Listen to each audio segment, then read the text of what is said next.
हमारी कुछ friend circle में भी कुछ ऐसे लोग थे जिनका अपना ये मानना था कि अगर तुम इस क्षेत्र में आओ तो शायद कुछ बेहतर कर सकते हो। कई तरह के क्वेश्चन पूछते रहते हैं, जैसे कुछ बच्चे इसलिए पूछते हैं कि जितना हमें आता है उतना ही अगर टीचर को आता है तो फिर क्लास में बैठने से कोई फायदा नहीं है।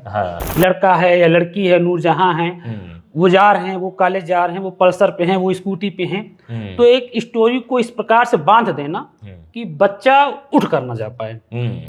हमारा अपना व्यक्तिगत मानना ये है कि सब्जेक्ट कोई भी कठिन नहीं होता है। अगर कुछ पढ़ाया जा रहा है और बच्चों की समझ में नहीं आ रहा है तो मेरा अपना व्यक्तिगत मानना है कि ये कमी कहीं न कहीं टीचर में होगी। अच्छा, नमस्कार, आपके साथ मैं हूं आदित्य कुमार। हम आज आपको एक शिक्षक से मिलाने वाले हैं।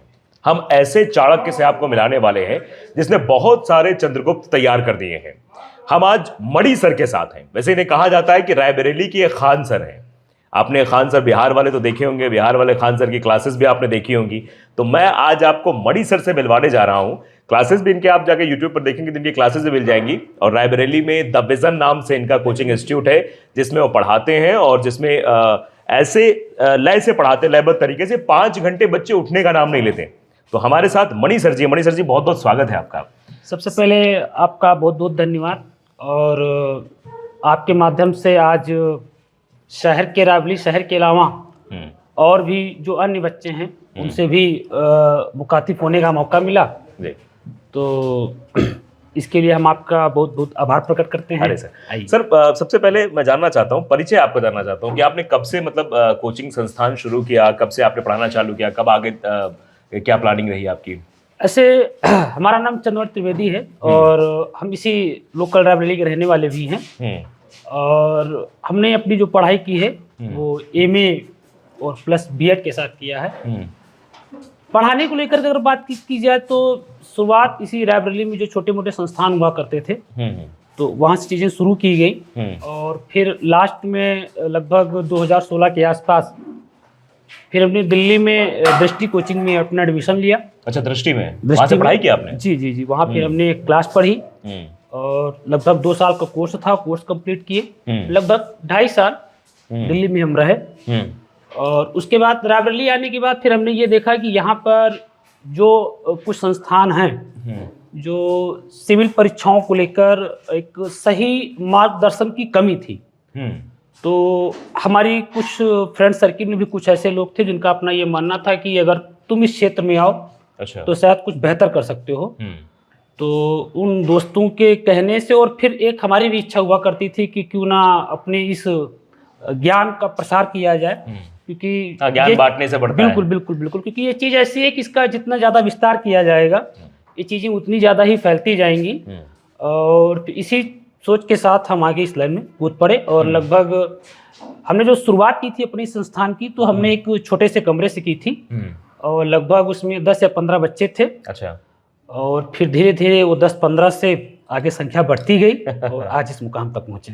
अच्छा, तो सबसे पहली बार आपने जब क्लास ली थी, क्योंकि आमतौर पे पढ़ना और पढ़ाना 2 अलग अलग चीजें हैं। जी बिल्कुल। पढ़ने में तो आप क्लास में बैठे रहते हैं, आमतौर बच्चे कुछ ऐसे भी होते हैं जो सवाल भी नहीं पूछते हैं, जितना बता दिया टीचर ने उतना लिख लिया और घर चले गए। बिल्कुल।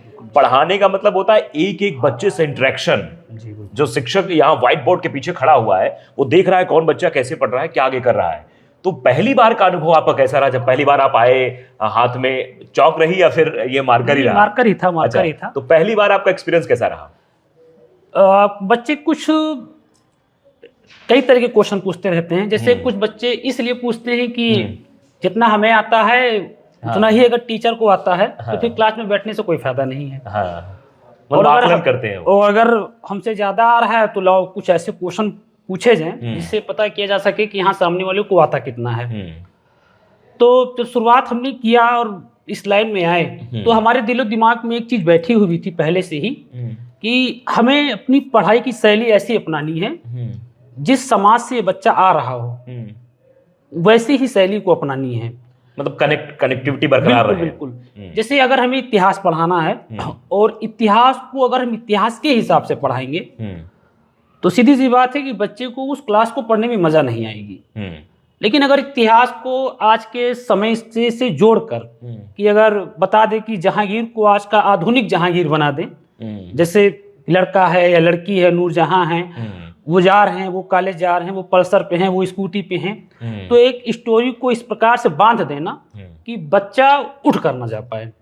तो फिर जब बच्चे को ये लगता है कि हाँ चीज़ें ठीक मिल रही हैं और एक स्टोरी के माध्यम से चीज़ें हमको सही पहुंचाई जा रही हैं, तो फिर पहली क्लास पढ़ाने के बाद जब हमने ऐसा प्रयास किया और रिस्पांस अच्छा मिलने लगा, और रिस्पांस मिलने का मतलब आप ये कह सकते हैं कि क्लास में जगह नहीं रहती है बैठने के लिए, जीएस के लिए। और फिर अगर ये कह दिया जाए कि आज एक्स्ट्रा क्लास है, तो फिर आप क्लास में आकर देखें कि सीटें जगह खाली नहीं रहती है। अच्छा, एक दिन ऐसा हुआ था अभी इंसिडेंट आसपास का, मैं बाहर ऐसे टहल रहा था, तो उस दिन शायद आप नहीं आए थे, छुट्टी पर थे। जी। तो कुछ बच्चे कह रहे थे कि आज अगर पता होता मणि सर नहीं आएंगे तो मैं नहीं आता। तो ये इंटरेस्ट कैसे जगाया बच्चों में कि नहीं मणि सर की क्लास है तो मिस नहीं होगी, बाकी अगर मणि सर नहीं आए कोई दूसरा अगर क्लास ले रहा है तो इंटरेस्ट नहीं आता, नहीं ये नहीं पढ़ना। हर टीचर का अपना पढ़ाने का अपना लहजा एक अलग अलग होता है। और कुछ बच्चे ऐसे होते हैं कि ऐसे बच्चे बताया भी करते हैं, सब बच्चों को ढेर सारा प्यार है कि भैया हम लोग आपकी ही क्लास का वेट किया करते हैं, क्योंकि सुबह 7 बजे से आ जाना और लास्ट में 12 बजे तक पढ़ना उनके लिए 4 घंटे। तो वो ये सोचते हैं कि अगर भैया आएंगे तो पढ़ाएंगे भी और कुछ न कुछ ऐसा मसाला ये जरूर देंगे जिससे हमारा मन भी प्रसन्न हो जाएगा और हमको पढ़ने में मजा भी आ जाएगी। इस उद्देश्य के साथ उनको अगर लगता है कि अगर किसी दिन हम क्लास में नहीं हैं तो उनको ऐसा लगता है कि आ जाना बेकार हो गया। हालांकि उनको हम समझाते रहते हैं कि नहीं आइए, बिल्कुल पढ़िए। हर टीचर अपने आप में बेहतर होता है और बेहतर से बेहतर देने का वो प्रयास करता है। बिल्कुल। और अध्यापन का जो काम है वो सबसे मतलब उसकी श्रेणी सबसे ऊपर हुई है, क्योंकि कहा भी गया है कि गुरु गोविंद दो खड़े काके लागे पाओ, बलिहारी गुरु आपने गोविंद देव बताया। तो ये बहुत ही मतलब ऐसा आपने वो चुना है, मतलब पेशा कह लीजिए, कुछ भी कह लीजिए, इसमें मतलब आपको अपनी बॉडी लैंग्वेज, आने वाले समय में बाहर टहलना, इसमें थोड़ी सी दिक्कत होती है कि मतलब वो चंचलता आपके अंदर है या दिखती है बाहर? नहीं, चंचलता है भी तो उसको छुपानी पड़ती है। पहली बात तो ये है। दूसरी चीज ये है कि इस लाइन में आने के बाद कुछ चीजें छोड़नी पड़ती हैं। जैसे आम पब्लिक की तरह चौराहे पे घूम नहीं सकते हैं। हालांकि कभी कभी किसी मॉल शोरूम में अगर हम जाते हैं, अगर कोई बच्चा देख लेता है तो सर आप भी यहाँ, तो फिर मतलब यही होता है कि हाँ, फिर सर भाई हम भी तो आखिर इंसान ही तो हैं, यहीं नहीं आएंगे तो कहाँ जाएंगे। बिल्कुल बिल्कुल। ये होता है कि कभी किसी होटल में मिल गया कोई बच्चा, सर आप भी यहाँ, तो वो सारी चीजें होती हैं। तो अब सब चीजें तो चलती रहती हैं थोड़ी बहुत। अच्छा, एक चीज और है सर, मतलब जो सब्जेक्ट आप पढ़ाते हैं, जीएस पढ़ाते हैं, इसमें इतिहास है, भूगोल है, और भी चीजें हैं, करंट भी आता है, इसमें सब कुछ आता है, लेकिन ये जो इतिहास है ये बहुत बोरिंग लगता है। स्पेशली मैं अपने लिहाज से कह रहा हूँ, जब मैं भी पढ़ता था शायद 7-8 में या उसके बाद इंटर की सामाजिक विज्ञान वगैरह, तो एक बोरिंग सब्जेक्ट है। इसको आपने इंटरेस्टिंग कैसे बनाया? और सबसे बड़ी बात ये है, इतने सन आपको कैसे याद रहते हैं? मैंने 1-2 क्लास आपकी देखी है कि फटाफट आप बताते रहते हैं, ऐसा यहाँ हुआ था, ऐसा वहाँ हुआ था।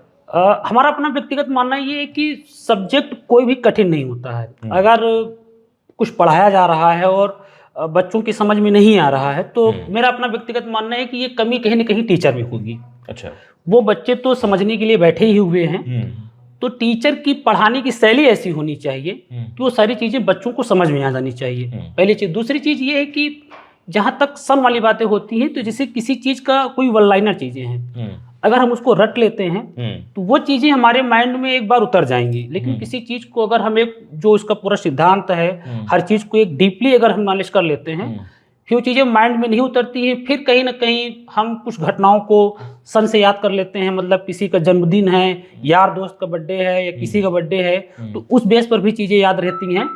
और सब्जेक्ट को पढ़ाते समय हमें ये ध्यान रखते हैं कि बच्चे को समझ में आना चाहिए। हम आपसे ये बताते हैं कि मतलब जो सब्जेक्ट आज हम पढ़ा रहे हैं जीएस, कभी ये सब्जेक्ट हमारा सबसे कमजोर हुआ करता था। अच्छा, सबसे कमजोर हुआ करता था। हाँ। मुझे याद है कि हमारी जो एकेडमी स्तर की जो शिक्षा है, हमने हाई स्कूल तक एक करतापुर में बाल विद्या मंदिर है, वहाँ पे पढ़ाई की है, और उसके बाद फिर हमने बिग्योर में पढ़ाई की है, फर्स्ट ईयर और इंटर, और फिर एफजी से हमने बीए किया है। तो हमें आज भी याद है कि क्लास 8 में लगभग हम पढ़ा करते थे, तो हमारे सर ने हमसे ये क्वेश्चन पूछा था, हुकुमचंद वर्मा उनका आज भी मुझे नाम याद है। अच्छा जी। और उन्होंने हमसे क्वेश्चन ये पूछा था कि ये बताओ मणि कि अच्छा, क्लास का जो हमारा जो नॉलेज था, पढ़ने में बहुत अच्छे नहीं थे, लेकिन बहुत बेकार भी नहीं थे, मीडियम थे। बिल्कुल। और एक चीज दिमाग में हमारी ये बैठी हुई थी कि जैसे पहले एक पेपर होते थे छमाही, फिर ये सालाना पेपर होते थे, तो दिमाग में ये रहता था कि ज्यादा नंबर अच्छे लाने से कोई फायदा नहीं है। कोशिश ये रहती थी कि उसी क्लास में दोबारा न पढ़ना पड़े बस हमें बस ये कोशिश रहती थी। 33% मार्क्स आ जाए बस। बिल्कुल बिल्कुल बिल्कुल बिल्कुल बिल्कुल। और हुकुम चंद्र वर्मा सर ने हमसे क्वेश्चन पूछा था कि भारत का प्रथम नागरिक कौन होता है। अच्छा, मुझे आज भी याद है वो क्वेश्चन। तो अगर क्वेश्चन हमसे क्लास में पूछा जाता था तो जो बाकी बच्चे थे वो ये समझ जाते थे कि आज ये पिटेगा, आज ही 100% पिटेगा, क्योंकि ये सब्जेक्ट हमारा बहुत ही कमजोर था। तो जब उन्होंने हमसे पूछा कि भारत का प्रथम नागरिक कौन था, तो हम कुछ देर शांत रहे और फिर उसके बाद हमने सोचा कि नागरिक होने के लिए इंसान का होना जरूरी है, और हमने कहा भारत का प्रथम नागरिक इंसान होता है। ये पहले का वो ज्ञान था हमारा। अच्छा जी। और हम फेल भी हुए फिर उसमें हाई स्कूल में। अच्छा, पहली बार? और पहली बार फेल भी हुए और सोशल साइंस में ही फेल हुए थे। अच्छा, किस सन की बात है ये? 2005 के आसपास की बात है। 2005। तो उस सोशल साइंस में ही हम फेल हुए थे। अच्छा। और आज वही सब्जेक्ट चीजों को पढ़ाते पढ़ाते, ये जो 12 फेल मूवी एक आई है सर, अभी चर्चित बहुत है, तो वैसे ही कुछ कहानी मणि सर की है। मतलब जिस सब्जेक्ट में फेल हुए आज उसी के धुरंधर कहलाते हैं और उसी को पढ़ने के लिए लोग इनके पास आते हैं। सबसे बड़ी इंटरेस्टिंग बात ये है। तो सर अब ये बातें हो गई, और एक सबसे बड़ी बात ये है कि आजकल प्रेशर बच्चे कम झेल पाते हैं, मैंने खासतौर पे देखा है। तो क्योंकि पेपर होता है, वो तैयारी करते हैं, आते हैं, तो उनके लिए क्या आप सलाह देना चाहते हैं, क्या कहना चाहते हैं कि इस प्रेशर से कैसे, या फिर अगर फेल हो जाए तो डिप्रेशन में चले जाएं, फिर तैयारी नहीं करनी है, फिर नहीं पढ़ना है, बहुत हो गया? होता ये है कि हम जिस एकेडमी स्तर से बाहर निकल कर हम लोग कंपटीशन की लाइन में आते हैं, हम 1 साल पढ़ते हैं, रिजल्ट आ जाता है सामने और हम पास हो जाते हैं। ये जो लाइन है कंपटीशन, यहाँ पे कभी भी खरगोश नहीं जीतता है, यहाँ हमेशा कछुआ जीतेगा। अगर आप खरगोश बनने का प्रयास करेंगे तो आप मात खा जाएंगे। अच्छा। तो यहाँ जब आप कछुआ बनकर तैयारी करेंगे धीरे धीरे, तो चीजें आप कहीं ना कहीं बेहतर करते हुए जाएंगे। हो सकता है कि उस बीच आप पेपर देंगे और आपका नाम नहीं आएगा, लेकिन वो कहीं ना कहीं असफलता आपको एक सफल रास्ते की तरफ ले जाती है। और कभी कभी लाइफ में सफल होने के लिए असफल होना बहुत जरूरी होता है। और हमारे सर लोग भी कहा करते थे कि कभी कभी इंसान का बेइज्जत होना भी बहुत जरूरी होता है, क्योंकि बेइज्जती होने के बाद ही उसके कामयाबी के एक रास्ते खुल जाते हैं। तो कुछ बच्चे ऐसे होते हैं जो आते हैं कि सर हमारा नहीं हुआ, हम इतने साल से पढ़ रहे हैं और कैसे क्या किया जाए, हमको लग रहा हमसे नहीं हो पाएगा। तो उनको यही समझाने का प्रयास किया जाता है कि आप अपनी तरफ से 100% दीजिए। आप रिजल्ट के बारे में मत सोचिए कि उसमें होगा या नहीं होगा। अगर आप 100% देंगे, जो एक सिलेबस है सब्जेक्ट का, उसके अकॉर्डिंग अगर आप पढ़ेंगे तो आज नहीं तो कल आपको क्या कामयाबी जरूर मिलेगी, क्योंकि सत्य परेशान हो सकता है लेकिन पराजित नहीं हो सकता। बिल्कुल सही बात है। अच्छा सर, ये बताइए, आपके पढ़ाने का तरीका भी हमने देखा है कि बच्चे बताते हैं, बच्चों से भी बात की तो बताते हैं कि सर जब पढ़ाते हैं उसके बाद क्वेश्चन जरूर उस टॉपिक पर पुटअप करते हैं, ताकि वो याद है याद नहीं है, एक एक खड़े करा के पूछ लेते हैं।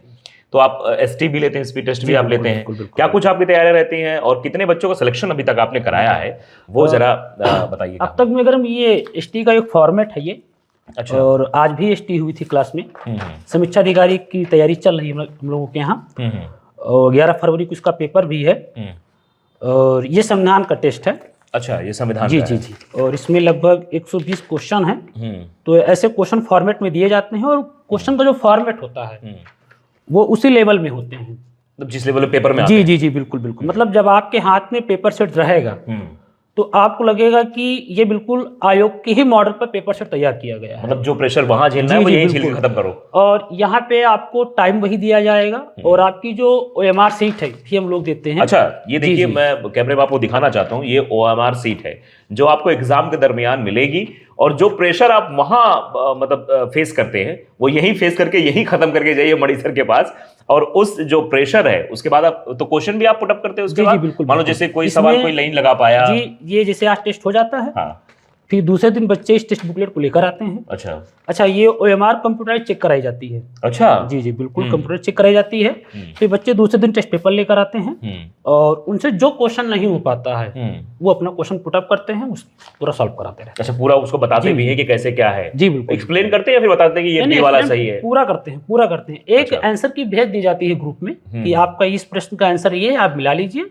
कल आप क्लास में आएंगे तो इस पूरे पेपर को सॉल्व करा दिया जाएगा। जब एक ऐसा नहीं कि मतलब उसने पूछा तो एक उसका बता दिया, उसका बता दिया, इंडिविजुअल नहीं, मतलब पूरा पेपर। बिल्कुल बिल्कुल, एक से पूरे तक। ये तो बहुत अच्छी बात है। अगर आप यहाँ हिस्ट्री देते हैं, मान लो आपने 2-3 दिन ही क्लास किए हैं, जी, और पहले का आपको नहीं पता उसमें आ गया है, तो वो भी आपको। और सिलेक्शन वाली जो बात की जाए तो अभी आरओ का रिजल्ट आया, उसका दरोगा का रिजल्ट आया हुआ था यूपीएसआई का। तो रिटेन क्वालिफाई इस संस्थान से, मतलब हमारे जो हमसे व्यक्तिगत बच्चे पढ़ते थे, 5 बच्चों का हुआ था रिटेन क्वालिफाई। 5 बच्चों में? जी बिल्कुल, यूपीएसआई में। लेकिन उसमें से लास्ट जो फाइनल मेरिट बनी, उसमें सिर्फ 2 ही बच्चों का सिलेक्शन होता है। एक सौरभ शर्मा थे और ये बिंदेश्वरी गिरी। अच्छा। और एक रवि जी हुआ करते थे, रवि सिंह, और इनका भी जीएसटी के अंतर्गत, मतलब एसएससी सीजल के थ्रू अंतर्गत इनका हुआ था। बाकी कुछ बच्चियां हैं जिनका सिपाही के पद पर चयन हुआ था। ये बच्चियां ऐसी थी क्योंकि उस समय तो संस्थान तो नहीं था, लेकिन ये बच्चे हमसे व्यक्तिगत तौर पर जीएस पढ़ने के लिए आते थे। और आप समझिए कि यहाँ से हमारा घर जो है 8 किलोमीटर है, राही के पास कसेटी पड़ता है जी। और कोरोना के दौरान, क्योंकि जब उस समय सारे संस्थान बंद थे, तो आप समझिए कि शहर से कम 30-40 बच्चे, 40-50 बच्चे घर पढ़ने के लिए आते थे। वाह। तो वहाँ पे गांव में इस बात को लेकर चर्चा होती थी कि ये गांव के बच्चे शहर जाते थे पढ़ने के लिए, और शहर के बच्चे आज शहर के बच्चे गांव आ रहे हैं पढ़ने के लिए। ये तो मिरेकल हो गया पूरी तरीके से, कि मतलब आपने खींच लिया बच्चों को। तो हमने ये कहा कि ये कलम में बहुत ताकत होती है, ये अंधेरे में भी प्रकाश को रोशन कर देती है। अरे वाह, क्या बात है सर। तो मतलब ये पढ़ाने का तरीका है सर का, कि बच्चे समझिए कोरोना काल, जिस वक्त घर से कोई बाहर नहीं निकलता था, घर वाले भी नहीं निकलने देते थे, उस वक्त सर के घर में जाकर बच्चे पढ़ाई करते थे और उनमें से सिलेक्शन भी हुआ। हमने सुना है कुछ पीसीएस के प्री भी आपके यहाँ से बच्चे निकाले हुए हैं। 2023 जो भी हुआ था, अभी कल ही मेंस का रिजल्ट आया है। तो संस्थान से 5 बच्चों का प्री क्वालिफाई हुआ था। प्री जी, उसमें से पंकज थे, ऋषभ थे और सिमरन थे, 1-2 बच्चे और थे, नाम नहीं याद आ रहा है। लेकिन जो मेंस भी उन लोगों ने लिखा था, लेकिन मेंस में वो क्वालिफाई नहीं हो पाए हैं, लेकिन प्रीलिम्स क्वालिफाई हुआ है। और सबसे बड़ी बात, हमें पहली बार पीसीएस पढ़ाया है। अच्छा, पहली बार जी। अच्छा, यार रायबरेली में मुझे नहीं लगता कि इतने एक्सप्लेनेशन के साथ या इतने विस्तार के साथ जीएस पढ़ाई जाती हो। जो वन डे एग्जामिनेशन के तो कई सारे कोचिंग संस्थान हमने देखे हैं, लेकिन एक्सप्लेन पढ़ाना और बच्चों को समझाना, वो जीएस समझाना, ऐसी क्लासेस नहीं देखी हमने। कुछ संस्थान हैं जहाँ पे इन चीज़ों को लेकर पढ़ाया जाता है, लेकिन जब उन्हीं संस्थानों के बच्चे आते हैं और ये बताते हैं कि आपके पढ़ाने का जो तरीका है वो एकदम अलग है, कि किसी भी चीज़ को पूरी तरह से समझाकर उन चीज़ों को लिखाना, पढ़ाना, वो शैली एकदम अलग है। हैं कुछ लोग पढ़ाने के लिए पढ़ाते हैं, लेकिन शायद ये पढ़ाई का ही असर है कि वहाँ के बच्चे यहाँ आ रहे हैं। अच्छा, अभी कौन कौन सी बैचेस सर चल रही हैं और फिर आने वाले समय में कौन कौन सी चलेंगी? हमारे यहाँ अभी तो प्रेजेंट टाइम में समीक्षा अधिकारी और एसएससी जीडी और यूपीपी की जैसी भर्तियाँ आने वाली हैं। और इस बार हम लोग यूपीपी पे बहुत बड़ा फोकस करने वाले हैं। अच्छा। हमारे पास जो हमारी पूरी विजन टीम है, कम से कम 15 लोगों का स्टाफ है। और इस बार पूरी विजन टीम ने ये टारगेट किया है कि जितनी भी भर्ती आएंगी और हमारे संस्थान में जितने भी बच्चे आते हैं, लगभग कोशिश तो बच्चों पर डिपेंड करता है कि वो कैसे आते हैं यहाँ पे।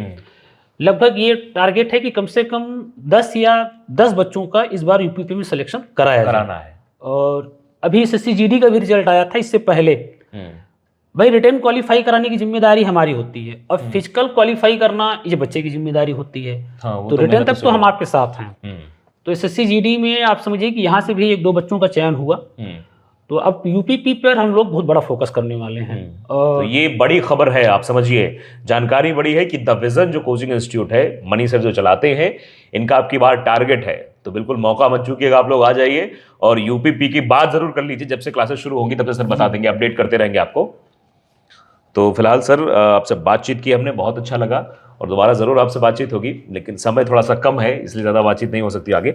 लेकिन ये ज़रूर है कि मणि सर की क्लासेस अगर आप बैठेंगे 5 घंटे भी लगातार बैठेंगे तो आपको बोरियत महसूस नहीं होगी, ना ही आपको चाय पीने की तरफ लगेगी, ना खाना खाने की भूख लगेगी आपको। तो सीधे तौर पर आप यहाँ आ सकते हैं, विजन कोचिंग संस्थान है, मणि सर पढ़ाते हैं।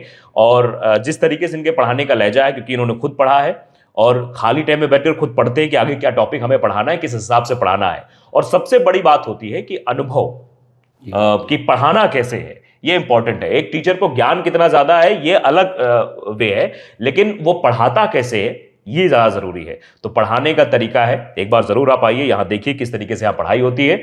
और फिलहाल हमने सर से बात की, सर के बारे में जाना, बताया भी सर ने, सफलता का मंत्र भी आप लोगों को दिया है। तो आने वाले समय में जब यहाँ बैचेस शुरू होंगी, अभी तो आरओ चल रही है, सर पीसीएस की भी यहाँ शुरू होगी? जी बिल्कुल, पीसीएस का भी स्टार्ट है। हाँ। और पीसीएस का जैसा कि पेपर मार्च में है, 17 मार्च में है। तो एक्चुअली हम ऐसा फॉर्मेट लेकर चलते हैं कि जैसे जो बंदा आरओ का फॉर्म डालता है वही पीसीएस का भी फॉर्म डालता है। तो टारगेट जो रहता है, जैसे लगभग हम मेंस के अकॉर्डिंग पढ़ाते हैं पीसीएस। और रायबरेली में मैं आपके माध्यम से बताना चाहता हूँ कि रायबरेली में मेंस के अकॉर्डिंग कोई नहीं पढ़ाता है। मेंस में क्योंकि लिखना ही लिखना है, ऑब्जेक्टिव है नहीं, पूरा लिखना है, यहाँ आंसर राइटिंग कराई जाती है पूरी।